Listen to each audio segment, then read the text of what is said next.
Kalau penipuan, Penipuan itu sudah jelas. Itu penipuan masuknya. foto misalkan, Pak, Bang. Foto cantik, padahal pas ketemuan Oh, lain lagi. Nah, itu mah misalkan. derita para fuckboy itu. Kan, ya enggak ya? Itu masuk ke undang-undang nggak? Ya Oh, masuk. itu. Assalamualaikum warahmatullahi wabarakatuh. Salam legatan. Oke, dalam kesempatan kali ini saya bersama rekan saya yang kameramen. Tadinya jadi kameramen tapi ingin merangkap karena kita sedang kekurangan karyawan. Jadi untuk sobat-sobat legatan yang ingin melamar di media legatan silahkan komen di bawah. Oke, langsung saja sobat legatan. Dalam kesempatan kali ini kita akan membahas tentang Undang-Undang ITE. Apa itu Undang-Undang ITE? Oke, Sobat Najar, apakah Sobat Najar ini tahu nggak tentang Undang-Undang ITE itu sendiri? Ya, setahu Yang saya terbesit lah, yang terbesit. Ya, terbersit ITE itu ya apa? Tentang aturan atau undang-undang perdigitalan lah gitu.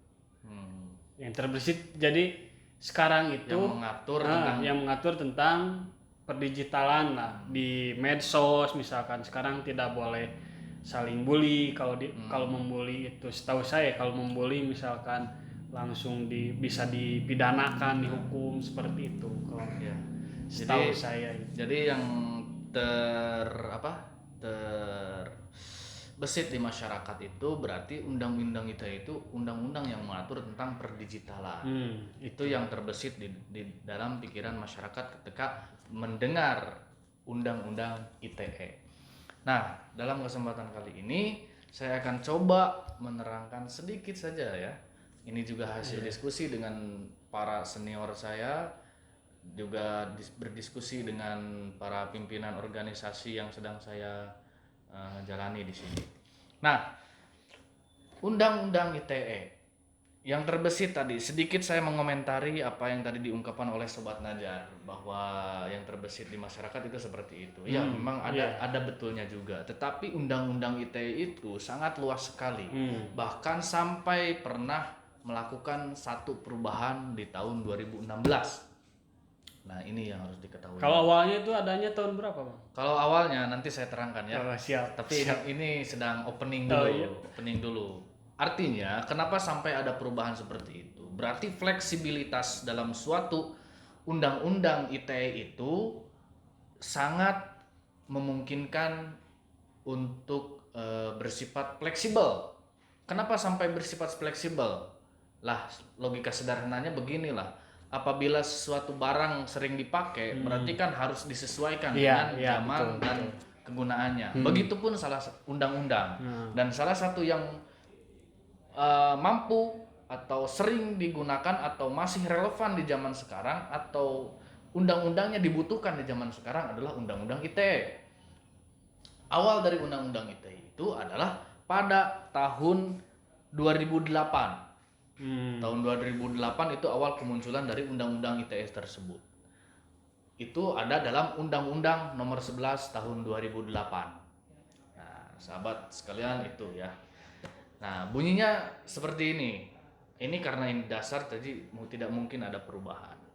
Jadi definisi atau definisi dari undang-undang tersebut tetap di Undang-Undang Nomor 11 Tahun 2008 dan mendapatkan atau melalui satu langkah perubahan di tahun 2016, yaitu Undang-Undang Nomor 19 Tahun 2016 tanggal 25 November 2016. Apa itu Undang-Undang ITE? Undang-Undang ITE atau Undang-Undang Informasi dan Transaksi Elektronik adalah undang-undang yang mengatur tentang informasi serta transaksi elektronik atau teknologi informasi secara umum. Nah, itu yang disebut dengan Undang-Undang ITE. Jadi Undang-Undang ITE ini adalah undang-undang yang mengatur betul kan tadi definisinya bisa masuk ke ranah situ. Tapi itu salah satu dari fokusan di bidang ITE itu. Jadi yang mengatur tentang informasi serta transaksi elektronik. Jadi informasi di sini masuk. Nah, yang memungkinkan tadi kata Kang Najar bisa dipidana karena misalkan menyebarkan informasi apa? Apakah informasi bohong atau informasi atau mencemarkan nama baik atau misalkan melakukan fitnah di media sosial yang seluruhnya itu dimuat dalam media sosial, itu masuk dalam ranah Undang-Undang ITE. Nah, dalam pembahasan yang sangat singkat ini, saya akan coba mensederhanakan gitu. Mensederhanakan apa itu Undang-Undang ITE. Jadi begitu, sobat. Jadi pelanggaran apa saja gitu, Bang Sam? Yang bisa terjerat gitu. Karena Undang-Undang ITE. Banyak kan kasus-kasus dan menjadi polemik juga di masyarakat, betul. Misalkan gara-gara bilang mencetus misalkan di Facebook menghina atau apa, tiba-tiba ditangkap, atau di Twitter tiba-tiba ditangkap. Nah, jadi kayak yang apa ya? Jadi aturannya itu seperti apa gitu? Oke, sudah bisa saya tanggap pertanyaannya ya. Jadi begini sahabat-sahabat, sobat legatan sekalian. Jadi sebelum kita masuk ke ranah sana, kita harus tahu dulu fokusan Undang-Undang ITE itu, yang mencakup Undang-Undang ITE itu apa saja. Nah, salah satunya atau diantaranya yang pertama adalah peretasan data pribadi. Betul nggak? Iya. Oh, yang baru-baru ini kan? Yang baru-baru ini seperti yang mana? Yang ini, yang Denny Siregar. Oh iya, itu.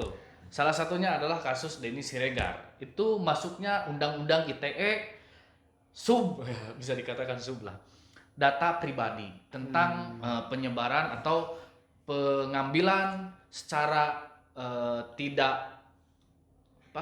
secara diam-diam tentang data pribadi. Nah, sebetulnya ini menjadi pembahasan yang sangat panjang. Awalnya kita mau membahas tentang itu. Saya mau membahas tentang itu, tentang data pribadi. Yang akhirnya nanti kita akan mengomentari apakah misalkan tentang pengambilan data pribadi secara diam-diam ini yang harus bertanggung jawab itu adalah si pelaku atau korporasi perusahaannya. Nah, seperti itu. Bener gak? Iya. Itu menjadi sangat luas untuk diperbincangkan. Mengingat itu juga tidak boleh dihindarkan gitu. Nah, jadi berbagai motif kita bisa berangkat dari sangkaan atau dugaan motif. Dugaan motif misalkan karena diduga orang tersebut itu misalkan diperintah karena tidak logis, karena kalau dia sampai mengambil data pribadi lalu menyebarkannya secara individu kepada individu lain, dan individu lain tersebut itu menyebarkannya secara luas. Nah, itu juga kan ada motif tertentu yang kemungkinan korporasinya pun bisa terbawa, tetapi kita tidak membahas di ranah itu, benar nggak? Karena itu nanti masuknya ke pembahasannya banyak itu. Ada BUMN, ada salah perusahaannya selaku anak dari mitra itu perusahaannya, bukan mitra ya. Mitra ya. Jadi perusahaan swasta yang bermitra dengan BUMN gitu kan. Tidak mungkin bisa bermitra kalau tidak masuk pada kriteria BUMN. Benar nggak? Seperti itu. Berarti itu harus dibahas juga. Lalu kemudian korporasi itu seperti apa, yang bisa dikatakan sebagai perusahaan itu seperti apa, yang memungkinkan dia mengangkat sebagai seorang karyawan. Lalu bagaimana tentang pengangkatannya, etika sebagai orang yang ada di dalam sebuah perusahaan itu seperti apa. Itu kan sangat panjang untuk dibahas. Nah, yang kedua itu adalah ujaran kebencian. Nah, itu yang tadi disebutkan bahwa ketika kita menghina seseorang, lalu seseorang tersebut dengan sadar melaporkan ujaran kebencian tersebut, maka itu bisa dipidana. Betul, seperti itu. Nah, itu pun undang-undangnya berbeda. Undang-undangnya itu pasalnya berbeda gitu kan. Pasal dari pengambilan data pribadi secara diam-diam atau secara sepihak itu pasalnya beda. Ujaran kebencian pasalnya juga beda. Gitu. Jadi ancaman hukumannya pun jelas pasti berbeda. Yang walaupun sedikit-sedikit ada kesamaan tapi itu berbeda. Nah, ujaran kebencian ini yang paling banyak disoroti oleh masyarakat, betul nggak? Benar nggak? Iya. Ketika mendengar undang-undang ITE berarti ujaran kebencian. Padahal kan berarti kalau gitu mah, misal nih saya ngambil foto dari handphone teman tanpa sepengetahuannya, itu masuk ke itu beda lagi. Oh, Itu beda lagi. Oh gitu. Ya. Enggak, maksudnya itu masuk ke data pribadi kan? Kan saya ngambil Iya, data itu pribadi. masuknya data pribadi. Iya, berarti itu saya kalau misalkan dilaporkan gara-gara ngambil foto misalnya. bisa, bahkan screenshot sekalipun tentang chatan Anda dengan dengan orang lain itu bisa. Oh gitu. Iya, bisa Kalau misalkan saya pasang sebagai status WA misalkan sangat bisa. Izin itu bisa. Betul. Itu betul. Sangat bisa dipidana kalau orang tersebut merasa tersinggung dan melaporkan ke pihak berwajib. Kalau misalkan untuk canda-candaan gitu kan, dan kedua orang tersebut bisa memaklumi, ya atas kewajaran tersebut itu bisa dimaafkan dengan kedua belah pihak. Tapi apabila ada yang tersinggung, lalu orang tersebut yang tersinggung tersebut ingin melaporkannya ke jalur hukum dan memprosesnya di jalur hukum, itu bisa menjadi sebuah permasalahan hukum. Kalau sudah jadi permasalahan hukum, datang ke saya. Jadi memang harus ada batasan-batasan tertentu, harus ada ukuran-ukuran tertentu. Ketika kita ingin posting sesuatu, diukur dulu, ini orang yang bersangkutan dengan foto atau screenshotan tersebut itu bisa tersinggung atau tidak, atau dia punya kekuatan hukum untuk menjerat kita dalam undang-undang ITE atau tidak. Kalau tidak ya sikat saja gitu. Tapi enggak. Kita harus sama-sama menghargai lah, sama-sama menghargai sesama manusia, harus bisa saling toleransi, betul seperti itu. Nah, jadi itu. Jadi jangan screenshot, kan banyak sekarang. Iya, banyak sekali. Foto-foto yang vulgar gitu kan di screenshot lalu disebarkan, itu melanggar undang-undang ITE dan bisa dijatuhi hukuman pidana. Nah, yang ketiga itu adalah fitnah. Fitnah di media sosial, benar enggak? Ya intinya memfitnah lah.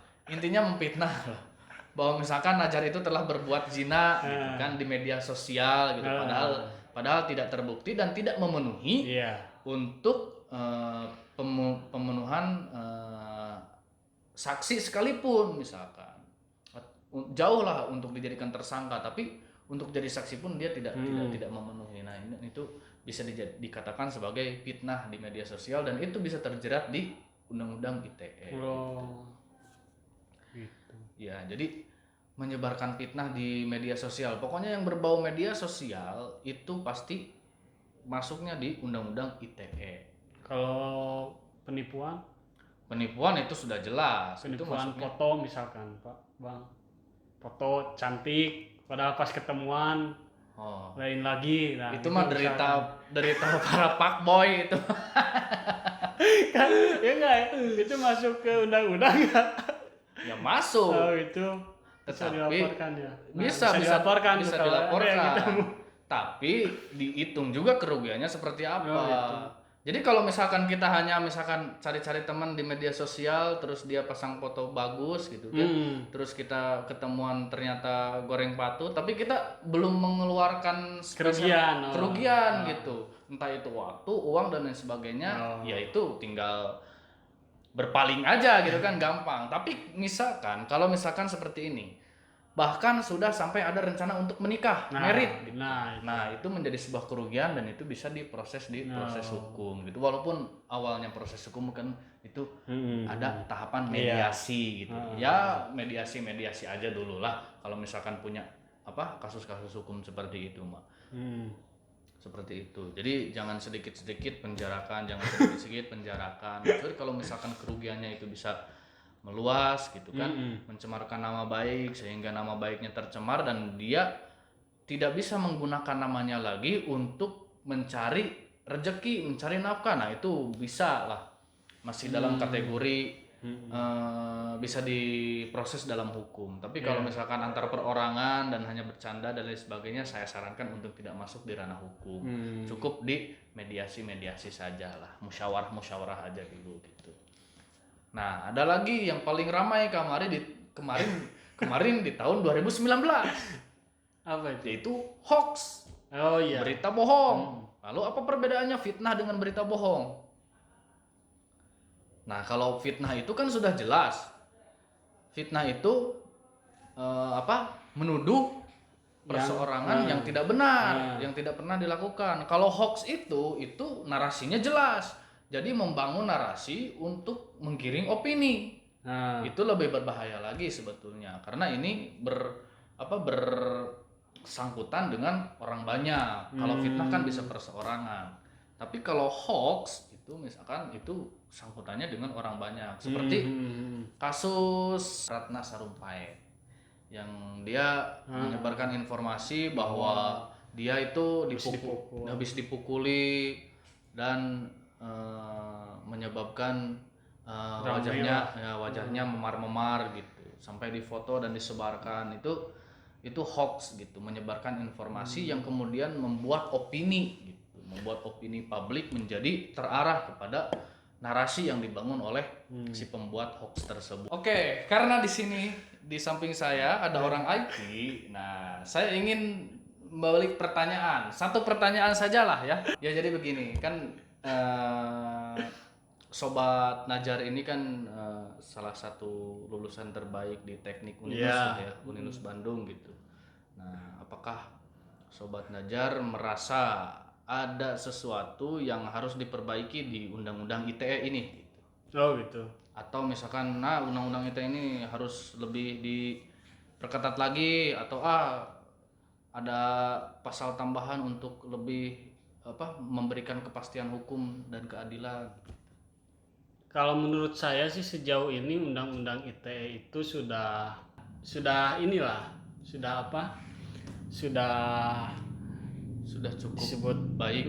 cukup baik seperti itu, karena melihat dari kasus kejadian pun seperti kasus Ratna Sarumpait, terus ada kasus itu kan setiap ada kejadian kalau dihukum itu kan intinya asalkan melapor pasti diproses seperti itu kan, seperti kasus itu Denny Siregar sekarang kan. Jadi kalau melihat kasus-kasus itu ya sudah cukup lah kalau menurut saya. Penanganan kasusnya sudah bagus dari pihak kepolisian juga langsung ditindak seperti itu. Cukup kalau menurut saya. Oke. Jadi kalau pandangan orang IT tentang Undang-Undang ITE tersebut ya cukup mumpuni dan bisa dipakai lah ya. Cuma tinggal ini aja, mungkin tinggal sosialisasi, karena kebanyakan orang itu kan tidak tahu, seperti saya pun hal-hal seperti data pribadi seperti screenshot terus diupload, apabila tersinggung itu bisa menimbulkan persoalan.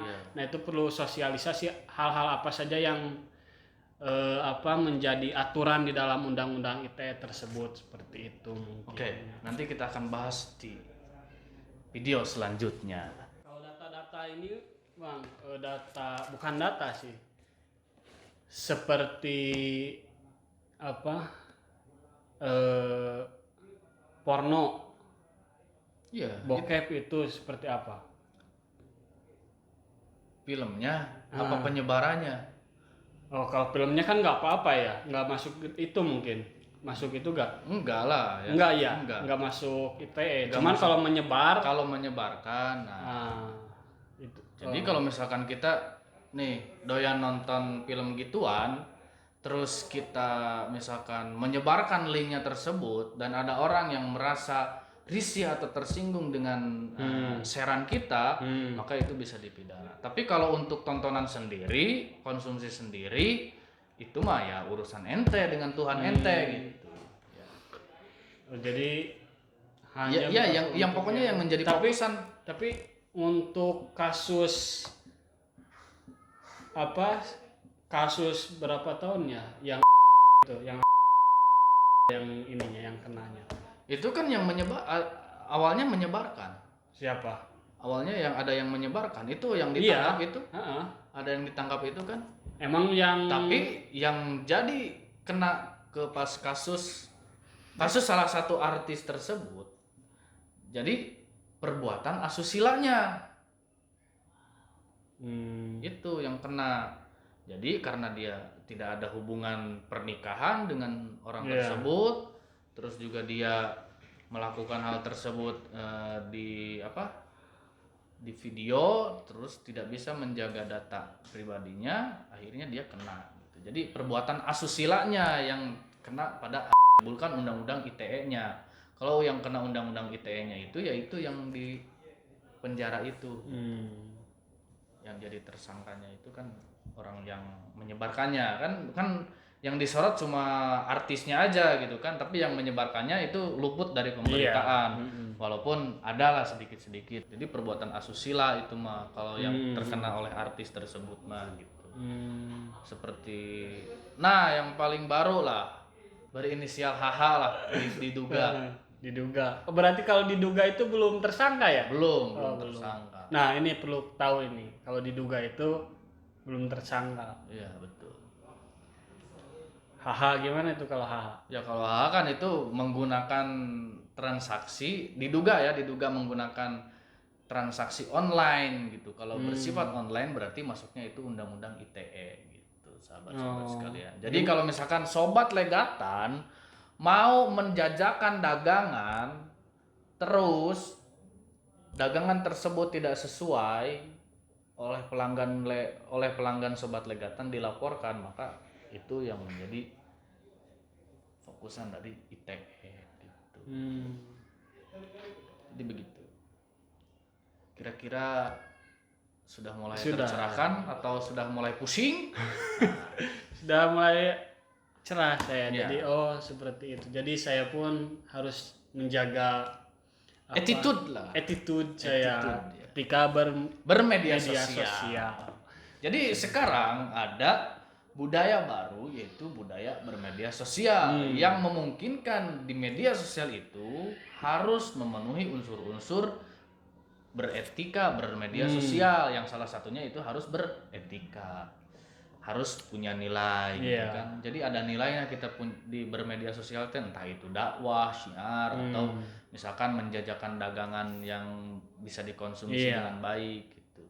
Juga mempunyai etikanya itu ya jangan ngebully di media sosial, terus jangan kita mementingkan subscriber saja gitu, melakukan misalkan prank yang merugikan orang gitu. Nah itu ya dihindari lah di media sosial tersebut agar kita tidak terjerat hukum tentang undang-undang ITE gitu.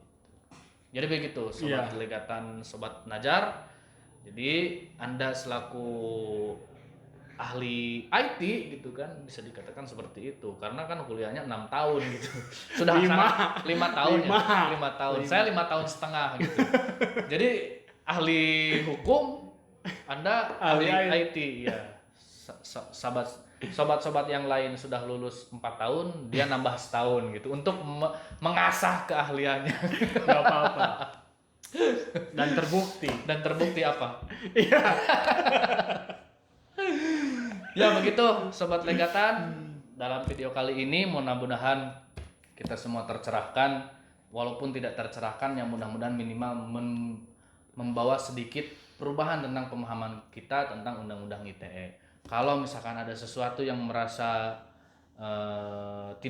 belum paham, silahkan komen di bawah, atau misalkan ada yang mengkritik atau misalkan ada yang melakukan masukan, silahkan komen di bawah yang ada di kolom komentar. Share, like, and comment, dan jangan lupa subscribe video kami untuk biar kami lebih semangat lagi. Biar saya lebih semangat lagi. Anda kan editor sama kameramen. Kan saya biar semangat juga. Oh iya betul. Betul, biar kami tetap semangat untuk menghadirkan berita-berita aktual, terus ilmu yang bermanfaat tentang pemahaman hukum, kritik sosial, isu-isu terhangat, dan diskusi-diskusi dengan para ahli. Diskusi-diskusi dengan para ahli. Ya, kita memang belum menghadirkan yang ahli dari yang ahli gitu. Cuma ini baru ahli, nanti ada lagi yang lebih ahli. Mudah-mudahan kita bisa dibantu oleh beliau-beliau, dan rencananya kita proyek ke depan kita mau mendatangi seluruh fakultas yang ada di Kota Bandung untuk dimintai mengisi di channel kita agar pemahaman hukum kita lebih seimbang, aktual, tajam, dan terpercaya. Mudah-mudahan kita sehat selalu, tetap progres, tetap melakukan perubahan walaupun dalam keadaan terbatas. Wallahumma muwaffiq ila aqwamit thoriq. Assalamualaikum warahmatullahi wabarakatuh. Salam kata.